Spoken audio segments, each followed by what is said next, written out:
하나님 아버지, 은혜를 감사합니다. 오늘도 변함없이 우리 예배를 받으시고 또 우리에게 말씀을 통해서 하나님의 온전하신 뜻을 알려주시고 생명의 길로 우리를 인도해 주시는 주님 감사합니다. 이 시간도 주님의 말씀을 종의 입술에 담아주시고 하나님의 말씀이 전해질 때 성령께서 감화하셔서 정말 이 말씀이 살아있는 하나님의 생명의 말씀으로 이 심령 가운데 전달될 수 있도록 주여 역사하여 주옵소서. 모든 영광, 존귀, 찬양은 주님 홀로 받아주시고 이 말씀을 듣고 이 말씀을 행함으로 말미암아 우리 모든 성도들 정말 하나님이 기뻐하시는 생명의 길, 복된 길을 갈 수 있도록 주여 인도하여 주옵소서. 마음의 모든 어두움들은 물러갈 수 있도록 도와주시고 하나님의 말씀이 이루어지는 곳에 하나님의 나라가 우리 심령 가운데 우리의 삶의 현장 가운데 임하게 하여 주옵소서. 감사드리며 예수 그리스도 이름으로 기도하옵나이다. 아멘. 우리가 한 해를 보내면서 어떤 열매를 맺으셨습니까? 라는 제목으로 우리가 가고 있는 길을 한번 점검해 보는 그런 시간이 되었으면 좋겠습니다. 제가 어렸을 적에 저희 할아버지 할머니가 강원도에서 농사를 지으셨습니다. 그리고 제가 이제 방학 때만 되면은 항상 방학 시작할 때 그 시골에 할아버지 할머니 댁에 내려가서 방학이 다 지나면은 이렇게 집으로 돌아오곤 했습니다. 그래서 저는 농사 짓는 모습을 어려서부터 가까이서 보면서 자랐습니다. 종종 할아버지 할머니가 농사 지에 따라가서 돕기도 했는데 하루는 고추밭에 김 매러 가신다 그래갖고 따라 나섰습니다. 김 매는 게 뭐냐면은 잡초를 뽑아주는 거예요. 쭈그리 앉아갖고. 그런데 그거 뭐 쉬운 줄 알았는데요. 너무 어려웠습니다. 어린 기억에 죽을 뻔했다라고 할 정도로 힘들었던 그런 기억이 납니다. 한국의 여름이 좀 덥습니까? 그 뙤약볕 밑에서, 그늘 한 점 없는 뙤약볕 밑에서 쭈그리 앉아갖고 계속 잡초를 뽑는데 여간 힘들지 않더라고요. 이렇게 힘들게 농부들이 농사를 짓습니다. 그리고 드디어 밭에 고추에 고추들이 맺히고 옥수수 같은 열매들이 주렁주렁 맺히고 눈에 곡식의 벼가 익어서 고개를 숙이는 그런 모습들을 보면서 우리 할아버지가 너무나 좋아하셨던 그런 모습이 지금도 눈에 선합니다. 오늘 말씀에 보면은 한번 그림 한번 봐야죠. 이런 모습이었던 것 같아요. 그런데 오늘 말씀에 보면은 예수님께서는 하나님을 이와 같은 농부로 비유하고 계십니다. 그리고 예수님은 자신을 일컬어서 포도나무다. 나는 포도나무고 내 아버지는 농부다. 이렇게 말씀하시죠. 이것은 우리의 신앙생활에 있어서 참으로 너무나 중요한 그런 메시지를 우리에게 전해주고 있습니다. 어떤 메시지일까요? 첫 번째는요. 이 비유는 하나님께서 그분의 자녀들에게 무엇을 가장 원하고 계시는지를 잘 보여주고 있는 그런 비유입니다. 하나님이 농부시라 그랬죠. 하나님이 농부시라면 우리에게 가장 원하시는 게 뭘까요? 하나님의 가장 큰 관심은 어디에 있는 걸까요? 우리를 향해 하나님 갖고 계신 가장 큰 관심은 두말할 필요 없이 풍성한 수확을 거두는 것입니다. 땀 흘려 갖고 온 나무마다 가지마다 주렁주렁 탐스러운 열매가 맺히기를 우리를 향해서 기대하고 계시다라고 하는 것이죠. 그게 바로 농부의 심정인 것입니다. 그래서 2절 말씀에 보면은요. 2절에 보니까 물은 내게 있어 과실을 맺지 아니하는 가지는 아버지께서 이를 제해버리시고 이렇게 말씀하셨어요. 여러분, 우리 하나님께서는 얼마나 좋은 분이십니까? 우리 하나님은 정말 자비로우시고 은혜로우시고 노하기를 더디하시고 오래 참으시고 긍휼과 은혜가 풍성하신 우리 아버지 하나님이시잖아요. 그런 하나님이 참 얼마나 좋은 분인지를 누구보다도 더 잘 알고 계시는 그 예수님께서 그 하나님에 대해서 지금 이야기하면서 제해버리신다라고 하는 그런 말씀을 하고 있다는 것이죠. 열매를 맺지 아니하는 가지들, 그 가지들이 우리 아닙니까? 우리가 열매를 맺지 않으면 어떻게 하신다고? 농부이신 하나님께서 재버리신다. cut off. 완전히 잘라내버리신다는 이 표현 속에서 얼마나 하나님께서 열매를 기대하고 계신가라고 하는 것을 우리는 알 수가 있다는 것이죠. 우리는 흔히 이렇게 생각합니다. 하나님은 우리가 믿어서 영생을 얻게 되는 것, 그리고 하나님의 자녀가 되는 것, 그것에만 관심을 갖고 계실 거야. 여러분, 틀린 말은 아니지만요. 그러나 거기에 머물러서는 안 된다는 것이죠. 여러분 보세요. 부모가 자녀를 낳지 못할 때는 자식 하나 낳는 것이 소원이죠. 그렇지만은 일단 자식을 낳게 되면 그걸로 끝입니까? 아니죠. 이 아이가 또 다른 소원이 생기죠. 이 아이가 건강하게 잘 자라서 훌륭한 사람이 되는 것이 바로 부모의 소원이 아니겠습니까? 마찬가지로 우리가 구원받지 못했을 때는 하나님께서는 우리가 구원받고 영생 얻고 하나님의 자녀가 되기를 너무나 원하시지만, 그러나 우리가 하나님의 자녀로 거듭난 후에는요, 우리를 향한 또 다른 하나님의 소원이 생긴다라고 하는 것이죠.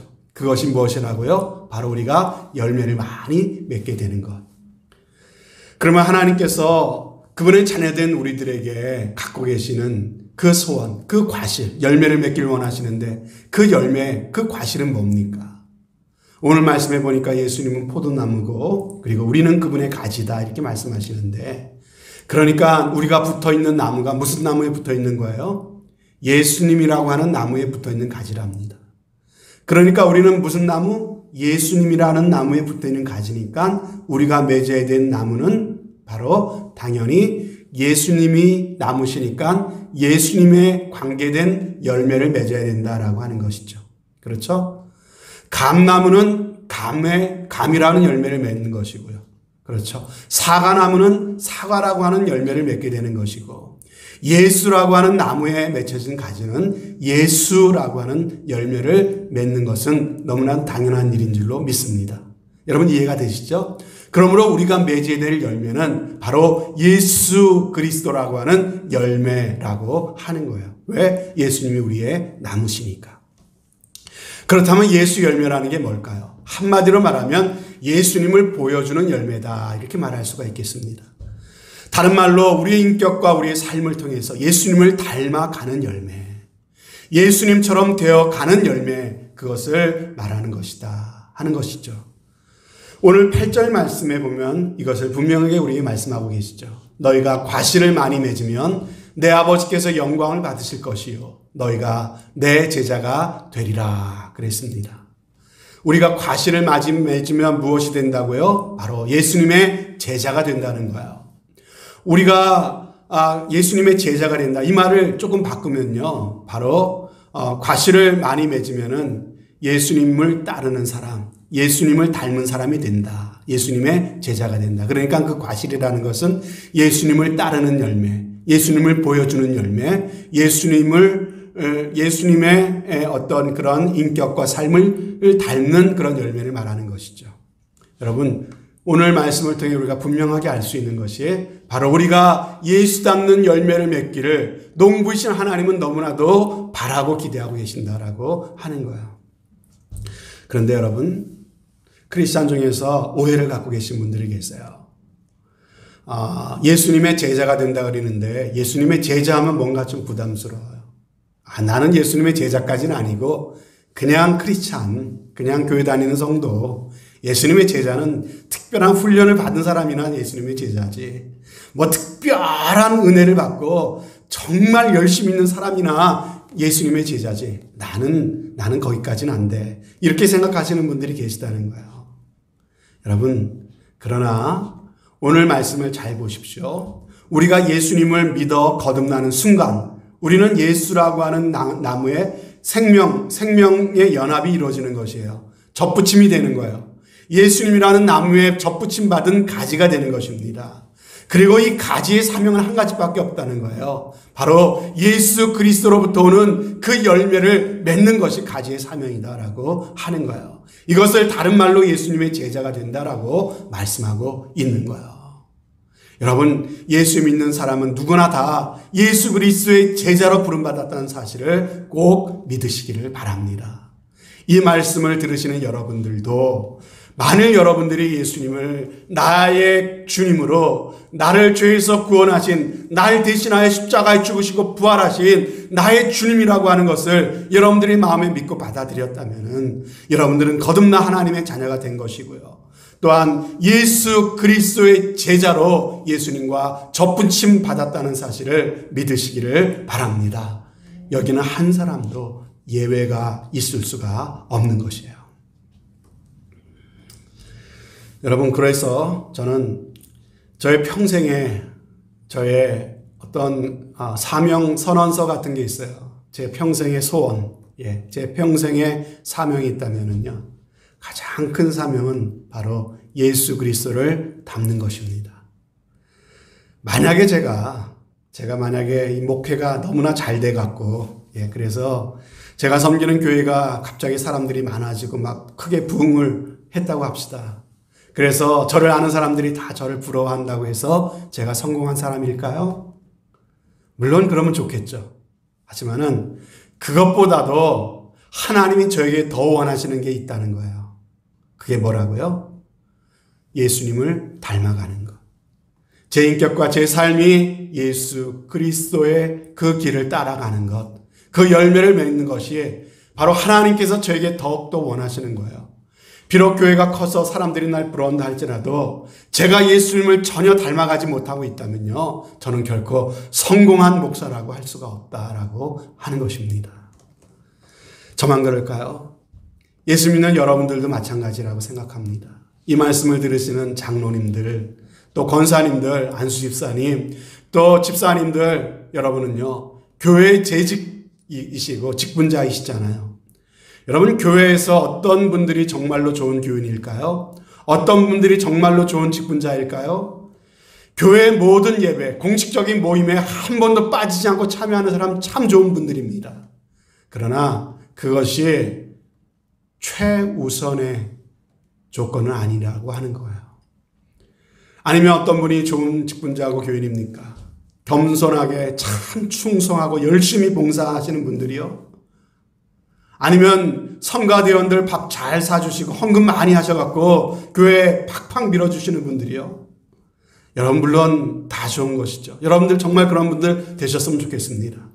하지만 오늘 말씀에 따르면은 우리의 신앙생활에 있어서 가장 우선순위, 가장 핵심은 그런 것이 아니다라고 하는 것이에요. 정말 좋은 직분자는요, 무엇보다도 바로 열매를 맺는 직분자라는 거예요. 다시 말해서 그 인격과 그 삶이 예수님을 닮아 가시는 분들이 가장 좋은 성도요, 가장 좋은 직분자라는 사실을 꼭 믿으시기를 바랍니다. 그러므로 사랑하는 여러분, 여러분이 아무리 교회를 위해 많이 애를 쓰고 또한 많은 공헌을 하신다 할지라도 그것이 참 귀하고 좋은 일이지만요, 정작 여러분의 삶이 예수님을 따르고 예수님을 닮아가는 인격적인 열매가 맺혀지는 그런 일을 여러분이 만약 소홀히 하고 계신다면 여러분의 신앙생활을 다시 한번 점검해 보셔야 된다라고 하는 것입니다. 여러분, 잊지 마시기 바랍니다. 하나님께서는 그분의 자녀된 저와 여러분들에게 다른 무엇보다도 바로 열매를 맺기를 기다리고 계신다라고 하는 거예요.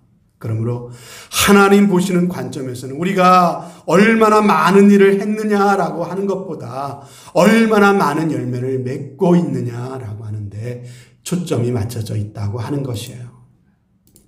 그러므로 우리의 신앙생활에 있어서 가장 힘써야 되는 것은 무엇입니까? 그것은 바로 예수님을 따르는 일입니다. 그분의 삶과 인격을 닮아가는 일입니다. 우리가 교회에 충성하고 봉사하고 헌신하는 것도 예수님을 따라가는 그 과정 속에서 해야 되는 것이지, 그것과 별개로 우리가 교회에서 사람들에게 인정받으려고 또 다른 동기로 그런 것들을 하고 있다면요, 우리 자신을 돌아봐야 된다고 하는 것이죠. 여러분, 이것이 정말 그렇게 또 중요한 것일까? 제 주장이 아니라는 것을 제가 성경을 통해서 여러분들이 또 말씀을 드리겠습니다. 에베소서 4장 11절 말씀에 보면은 아주 중요한 말씀이 나오는데, 그가 혹은 사도로, 혹은 선지자로, 혹은 복음 전하는 자로, 혹은 목사와 교사로 주셨으니 하나님께서 교회에 이런 직분자들을 세워주셨다는 건데, 그가 주셨다. 그가 누굽니까? 예수 그리스도. 교회의 머리 되신 예수님이 교회에 사도, 선지자, 복음 전하는 자, 목사와 교사를 주님이 세워주셨다는 것인데, 이 사도, 선지자, 복음 전하는 자, 목사와 교사는요, 말만 다를 뿐이지 오늘날의 목사를 지칭하는 말들이에요. 여러분, 그러므로 예수님께서 교회에 목사를 세워주신 이유가 뭐라고요? 그 이유를 12절 말씀에 분명히 그 다음에 이렇게 말씀하시죠. 이는 이렇게 세워주신 것은 성도를 온전케 하기 위함이다 라고 하는 것이죠. 여러분, 그렇다면은 성도들을 온전케 한다라고 하는 것이 무슨 의미일까요? 그 뒤에 나오는 12절, 13절을 계속해서 보면요. 이는 성도를 온전케 하며, 성도를 온전케 하는 것이 무슨 의미인지 13절에 나옵니다. 우리가 다 하나님의 아들을 믿는 것과 아는 것에 하나가 되어 온전한 사람을 이루어 그리스도의 장성한 분량이 충만한 데까지 이르르니 이랬어요. 그러니까 온전한 사람이 된다는 것은요, 그리스도의 장성한 분량, 그리스도의 가장 충만한 그 분량까지 우리가 자라가는 것, 바로 그것이 온전케 되는 것이다. 예수님처럼 되는 것이 곧 온전케 되는 것이다 라고 말씀하고 있는 거예요. 그러니까 우리가 예수님이 사신 것처럼 우리가 예수님의 어떤 인격과 예수님의 어떤 삶을 우리가 따라가고 우리가 작은 예수가 되어가는 것, 그것이 바로 그리스도의 충만한 인격에 이르는 것이고 온전케 되는 것이다 라고 말씀하시는 거예요. 자, 이 구절만 있는 것이 아니죠. 또 다른 구절은 어떻게 되었을까요? 자, 디모데후서 3장 16절 17절 말씀에 보면 이런 말씀이 있죠. 모든 성경은 하나님의 감동으로 된 것으로 교훈과 책망과 바르게 함과 의로 교육하기에 유익하니 이는 하나님의 사람으로 온전케 하며 모든 선한 일을 행하기에 온전케 하려 함이니라. 성경을 주신 이유를 말씀하고 있어요. 하나님이 우리에게 성경을 주신 목적이 뭐라고요? 성경을 통해 우리가 교훈을 받고 책망을 받고 바르게 함을 받고 의로 교육함을 받아서 하나님이 기뻐하시는 온전한 사람이 되어 온전한 삶을 살아가라고 하나님께서 우리에게 성경 말씀을 주셨다라고 하는 것. 그러므로 여러분, 우리가 주목할 것은 하나님께서 교회의 목사를 세워주신 이유와 또 하나님께서 우리의 손에 이 성경을 주신 목적이 정확하게 일치하고 있다라고 하는 것을 볼 수 있다는 거예요. 그게 뭡니까? 바로 목사를 세워주신 것도 성도를 온전케 하기 위함이고, 또한 우리에게 성경 말씀을 주신 것도 성도를 온전케 하기 위함이다라고 하는 것이죠. 우리가 신앙생활하면서 이 초점을 놓치지 않았으면 좋겠어요. 목사는 여러분을 온전케 하기 위해 있는 사람입니다. 온전케 하는 그 기준은 무엇이에요? 여러분이 예수님을 닮아가도록 여러분의 인격과 삶이 성숙하도록 돕기 위하여 목사가 존재하는 것이고요. 그리고 또 이 성경 말씀이 있는 이유가 뭐예요? 바로 여러분들이 예수님을 닮아가라고 하나님께서 우리에게 이 성경 말씀을 주셨다라고 하는 것입니다. 그래서 저와 여러분들이 정말 주님 앞에 나와 하나님께 예배하며 말씀을 통해 교훈을 받으며 또한 우리가 기도를 통해 성령의 은혜를 입어서 정말로 우리가 예수 그리스도 인격과 삶을 닮아가는 열매를 맺어가는 것이 우리 신앙생활의 가장 중요한 핵심이 되어야 된다라고 하는 것이죠. 저는 저와 여러분들이 모두가 마음과 뜻을 이 일에 모을 수 있기를 바랍니다. 그래서 그렇게 우리의 마음과 뜻이 여기에 집중될 때 하나님께서 우리 교회를 정말로 기뻐하시고 반드시 복을 주시리라 믿습니다. 하나님의 뜻에 맞는 바른 목적을 세우고 정말 그 목표를 위해서 우리가 노력하고 헌신한다면 하나님께서 왜 기뻐하지 않으시겠습니까? 그런 교회를 하나님께서 왜 복을 주시지 않으시겠습니까? 저와 여러분들이 참으로 한마음 한뜻이 되어서 여기에 참으로 우리의 마음을 기울이고 정말 이 일에 함께 헌신하는 귀한 역사가 있기를 주님의 이름으로 축복합니다. 그런데 제가 이렇게 말씀을 드리면서도 사실 제 마음 한편으로는 부담이 됩니다. 온전한 사람이 된다. 예수 그리스도를 닮아간다. 매우 부담스러운 얘기예요. 누가 감히 세상에서 자기를 예수님처럼 완전하다고 내세울 수 있겠습니까? 예. 제가 앞에서 이렇게 말하지만 제 자녀들이 말을 듣고 있는데 참 부담이 되는 그런 얘기가 아닐 수가 없습니다. 저의 삶을 아는데, 그죠? 가급적이면 이 말을 담고 싶지 않습니다. 이게 솔직한 저의 심정이고 또 이 말씀을 듣는 여러분들의 심정이시리라고 생각합니다. 그러나 우리는 이 말씀을 고민하며 들어야 될 줄로 믿습니다. 완전하지는 못할지라도 우리가 얼마나 노력하고 있는가. 한 해 한 해 지나갈수록 정말 조금씩이라도 우리가 예수 그리스도를 닮아가고 있는가. 우리 자신을 돌아보는 귀한 은혜가 있기를 바랍니다. 제가 늘 말씀을 드리잖아요. 빨리 가는 게 중요한 게 아니라 바로 가는 게 중요하다고. 그렇죠?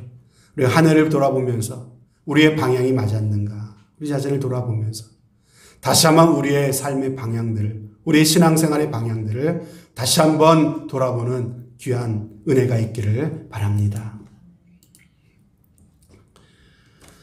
만약에 우리가 예수님을 10년, 20년 믿어도 가족들 눈에 전혀 예수 믿어서 달라진 것이 없어 보이는 사람이라면, 세상 친구들이 나를 볼 때 교회 다니는 사람인 줄 알지만 니나 내나 똑같다, 이런 얘기를 우리가 들을 만큼 아무런 열매가 보이지 않는 사람이라면, 만약에 우리가 이러한 삶을 살아가고 있다면 많은 열매를 지금도 기다리고 계시는 농부이신 하나님께서 우리를 바라보시면서 얼마나 안타까워하실까요? 여기서 우리 모두의 가슴에 참 아픔을 느껴야 될 줄로 압니다. 오늘날 교회가 세상 사람들로부터 인정을 받고 있지 못하잖아요. 믿는 사람들의 모습을 통해서 하나님의 영광이 드러나기보다는 전도가 막혀지는 그런 일들을 우리는 많이 보고 있잖아요. 그래서 여러분 인터넷에 온라인에 들어가면요, 기독교를 기독교라고 얘기하지 않잖아요. 뭐라고 하시는지 아시죠? 여러분. 또 목사를 목사라고 부르지 않고 뭐라고 하시는지 아시지 않습니까? 이곳 미국에 있는 한인 교회들은 어떻습니까? 왜 이렇게 교회들마다 문제가 많은지, 왜 이렇게 많은 분열과 갈등이 있는지, 그래서 그것 때문에 세상 사람들로부터 손가락질을 받고 있는 것이 오늘의 모습 아닙니까?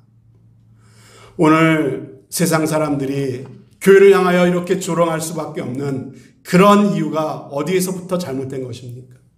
하나님께서 우리에게 잘못된 성경을 주신 것입니까? 하나님께서 우리에게 잘못된 믿음을 요구하고 계시는 것입니까? 그게 아니죠. 우리가 신앙생활을 하면서 뭔가 조금 방향이 잘못되지 않았는가? 우리 자신을 돌아봐야 된다고 하는 것이죠. 교회가 정말로 하나님이 우리에게 원하시는 것을 바로 가르치지 못했기 때문에, 저와 여러분들이 주님을 믿는다고 하면서 정말 농부이신 하나님이 원하시는 그 열매 맺는 일에 우리 자신을 더욱더 헌신하지 못했기 때문에 오늘날 이러한 일들이 우리 가운데 벌어지고 있는 거 아니냐라고 하는 것이죠. 여러분, 교회의 목표가 오늘날 무엇입니까?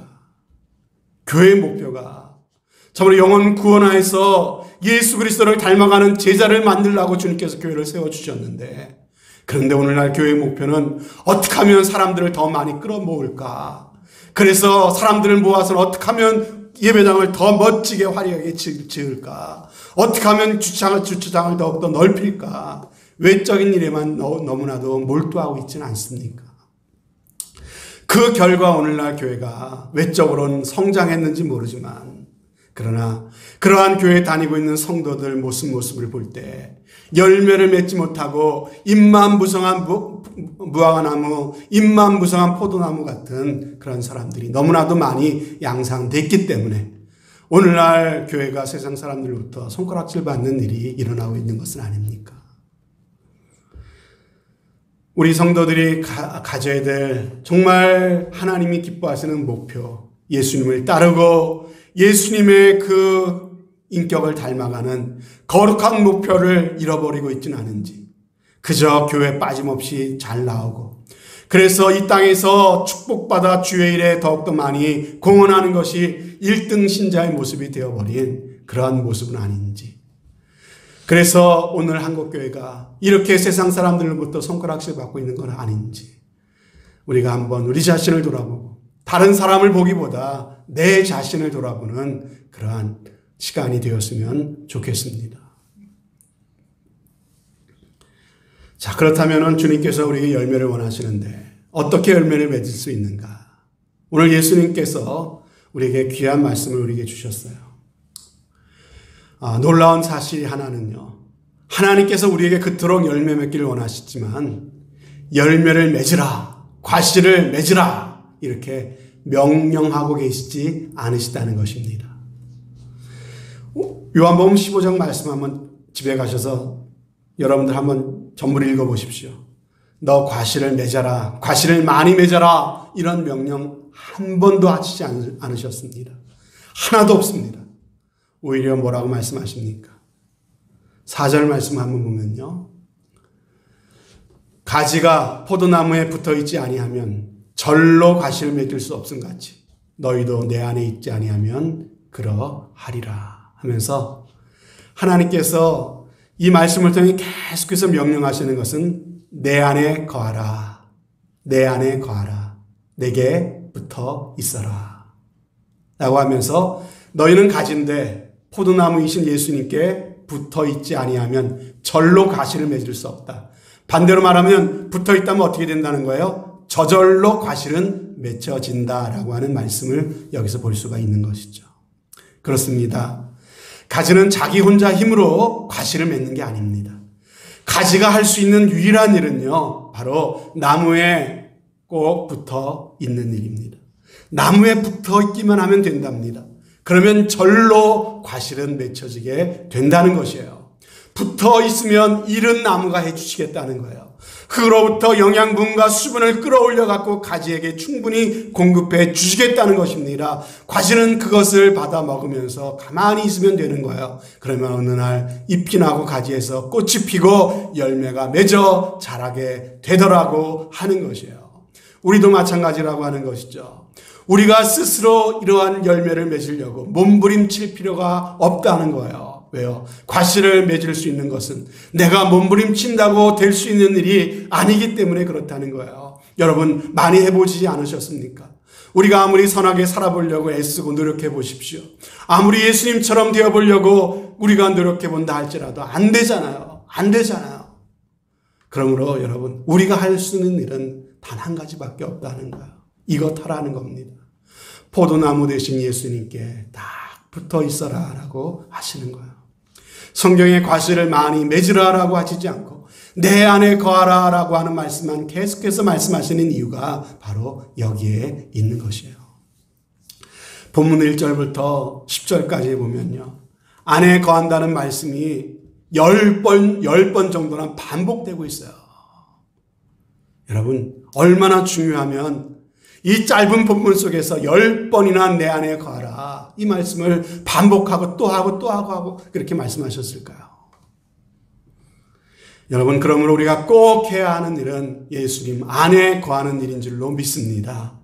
예수님이 내 안에 거하시는 것은 하나님의 특별한 은총으로 되어지는 일이지만요. 내가 예수님 안에 거하는 것은요. 내가 날마다 결단하고 힘쓰고 노력하면 될 수 있는 일이다라고 하는 거예요. 그렇다면 우리가 예수님을 마음에 모시고 예수님 안에 사는 삶을 살아가려면 어떤 노력을 해야 되겠습니까? 오늘 본문 7절은 우리에게 두 가지의 비결을 말씀하고 계세요. 예수님 안에 거한다는 게 딴 게 아니에요. 바로 이 두 가지를 정말 우리가 지속적으로 꾸준하게 계속해서 해나가는 것이 예수님 안에 거하는 것인데 7절에 뭐라고 되어 있습니까? 너희가 내 안에 거하고 내 말이 너희 안에 거하면 무엇이든지 원하는 대로 구하라. 그리하면 이루리라. 내 말이 너희 안에 거하면 내 말이라고 하는 것을 주목하십시오. 그리고 무엇이든지 구하라고 하는 말에 주목하십시오. 예수님 안에 거한다는 것은 곧 다시 말해서 이 두 가지 하나님의 말씀 그리고 구한다고 하는 것은 기도를 말하는 것이죠.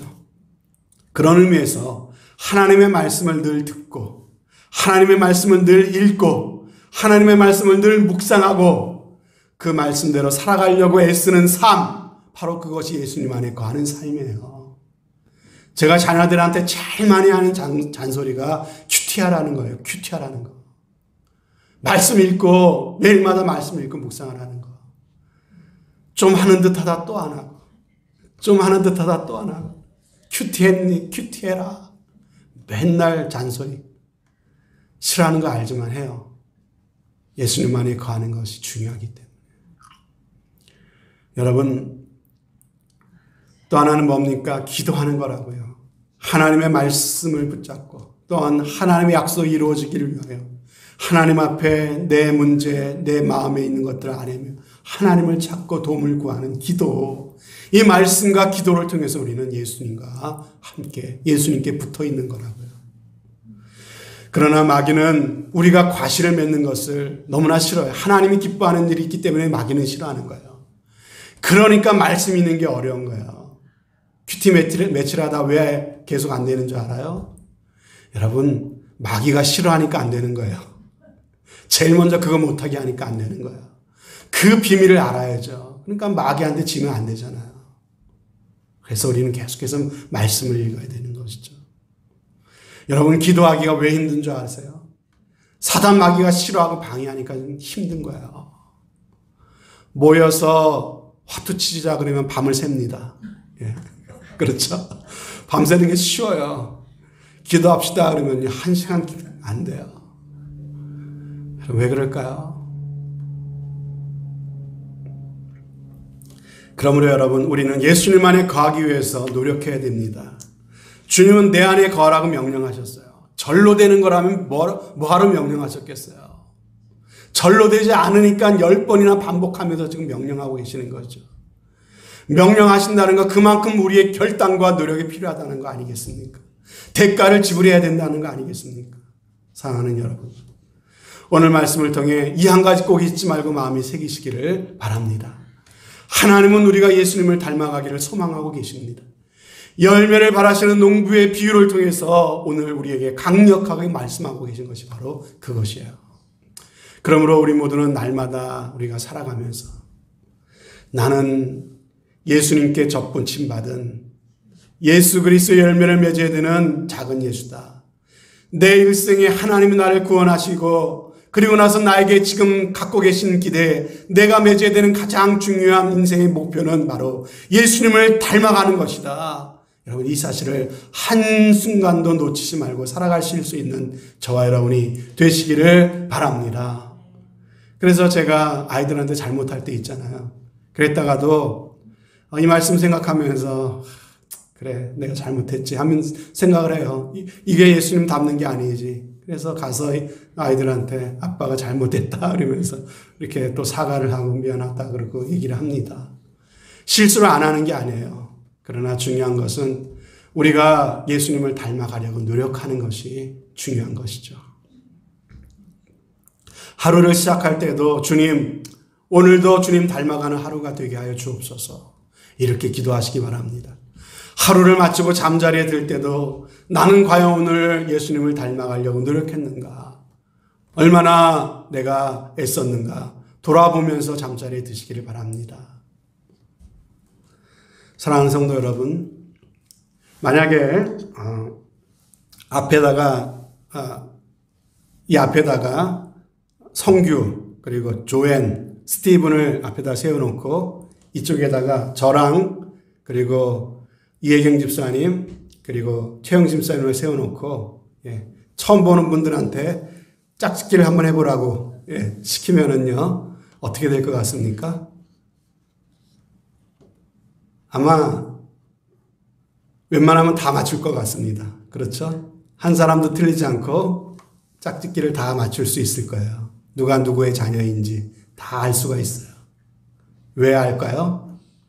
여러분, 엄마 아빠를 닮았으니까 알죠.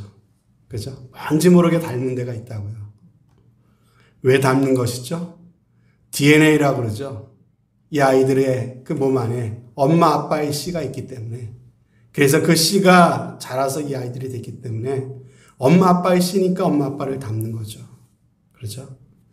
여러분 안에 예수 그리스도의 씨가 있으십니까? 예수 그리스도의 생명이 여러분 안에 있다는 사실을 여러분들 알고 계시죠? 이 영생의 씨가 여러분 안에 있다고요.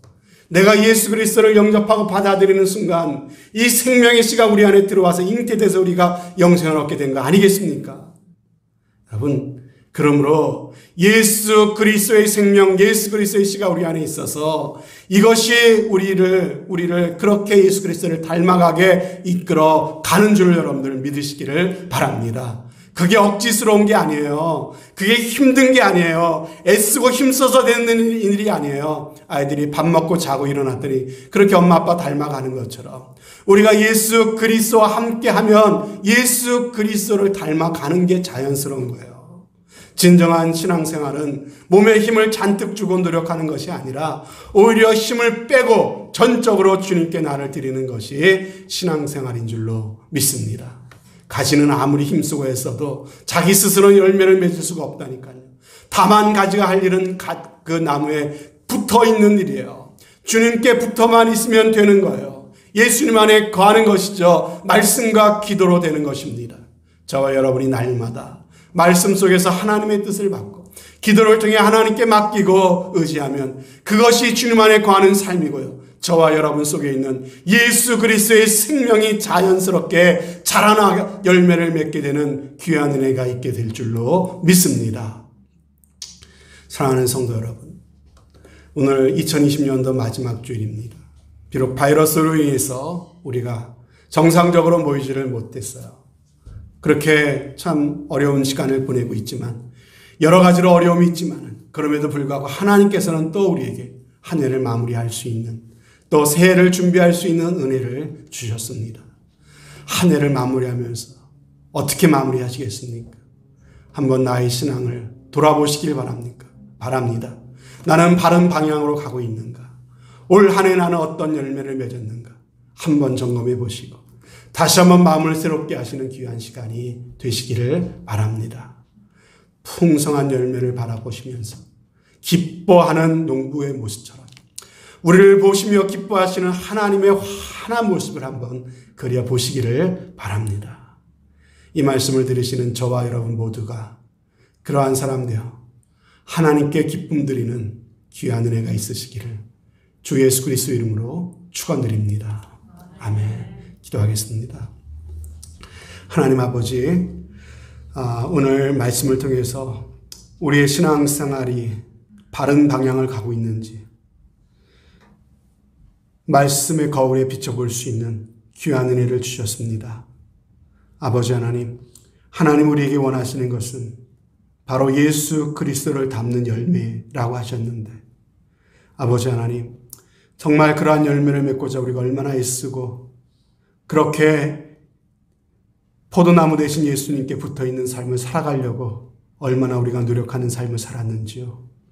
주여 우리의 게으름을 용서해 주시고 주여 우리의 나약함과 부족함을 용서해 주시기를 원합니다. 아버지 하나님, 다시 한번 정말 주님 앞에 결단하고 하나님의 말씀과 기도로 주님과 함께하는 그런 삶을 살아가기를 소망합니다. 우리 안에 생명이 되시는 예수 그리스도, 그분의 생명이 자라게 하시고 열매 맺게 하시고 우리의 인격과 삶이 예수 그리스도를 닮아서 정말 하나님의 기쁨이 되며 세상 가운데 하나님의 영광을 드러내는 삶이 꼭 더욱더 될 수 있도록 우리 한 사람 한 사람 그렇게 붙잡아 주시고 은혜를 베풀어 주옵소서.